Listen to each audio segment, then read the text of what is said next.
4 മാസങ്ങൾക്ക് മുൻപ് ടെൻഡർ നടപടികൾ പൂർത്തിയാക്കിയിട്ടും ഇടുക്കി കാഞ്ചിയാർ ഗ്രാമപഞ്ചായത്തിലെ റോഡുകളുടെ നവീകരണം എങ്ങും എത്തിയില്ല. ടാറിംഗ് മിശ്രിതം തയ്യാറാക്കുന്നതിന് പഗ്മിൽ വേണമെന്ന നിബന്ധന സർക്കാർ കർശനമാക്കിയതോടെയാണ് കരാറുകാർ നിർമ്മാണം വൈകിപ്പിക്കുന്നത്. ഗ്രാമീണ റോഡുകളുടെ നവീകരണത്തിനും നിർമ്മാണത്തിനുമായി കാലകാലങ്ങളായി സിംഗിൾ ഡ്രം പ്ലാന്റാണ് ടാറിംഗ് മിശ്രിതം തയ്യാറാക്കുന്നതിന് കരാറുകാർ ഉപയോഗിച്ചിരുന്നത്. എന്നാൽ ഇതുവഴി ടാർ അമിതമായി കത്തിനഷ്ടമുണ്ടാകുന്നുവെന്ന കണ്ടെത്തലിനെ തുടർന്നാണ് നിലവാരം കൂടുതലുള്ള പഗ്മിൽ വേണമെന്ന് വകുപ്പ് എഞ്ചിനീയർമാർ ശുപാർശ ചെയ്തത്. ടാറും മിശ്രിതവും 2 ഡ്രമ്മുകളിൽ തയ്യാറാക്കി പഗ്മിൽ സംയോജിപ്പിച്ച് ഉപയോഗിക്കുന്നതാണ് രീതി.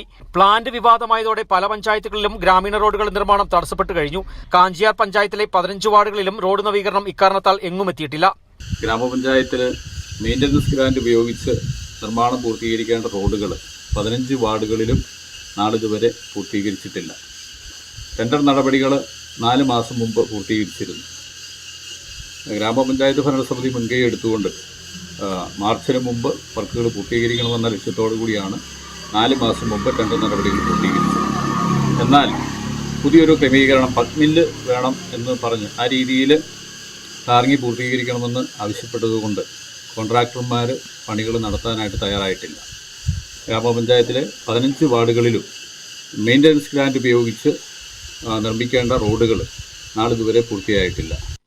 ഗ്രാമീണ റോഡുകളായ Vettampadi, Labbakkada, Kunjumala road, Mattappally colony road, Murikkattukudy, Pambadikuzhi road തുടങ്ങിയവയ്ക്ക് മെയിൻ്റനൻസ് ഗ്രാന്റ് അനുവദിച്ചതാണെങ്കിലും ടാറിംഗ് ആരംഭിച്ചിട്ടില്ല. പഗ്മിൽ വേണമെന്ന നിബന്ധനയ്ക്ക് പുറമെ ട്രഷറി വഴി ബില്ല് മാറിക്കിട്ടാൻ കാലതാമസം നേരിടുന്നതും കരാറുകാരെ കുഴപ്പത്തിലാക്കിയിട്ടുണ്ട്. സമയബന്ധിതമായ നവീകരണങ്ങൾ നടത്താത്തതിനാൽ ഗ്രാമീണ റോഡുകൾ കൂടുതൽ ശോചനാവസ്ഥയിലേക്ക് എത്തി തുടങ്ങി. കാഞ്ചിയാറിന് പുറമെ മറ്റു തദ്ദേശ സ്ഥാപനങ്ങളിലും ഗ്രാമീണപാത നവീകരണം മുടങ്ങിക്കിടക്കുകയാണ്. Kerala vision news, Idukki.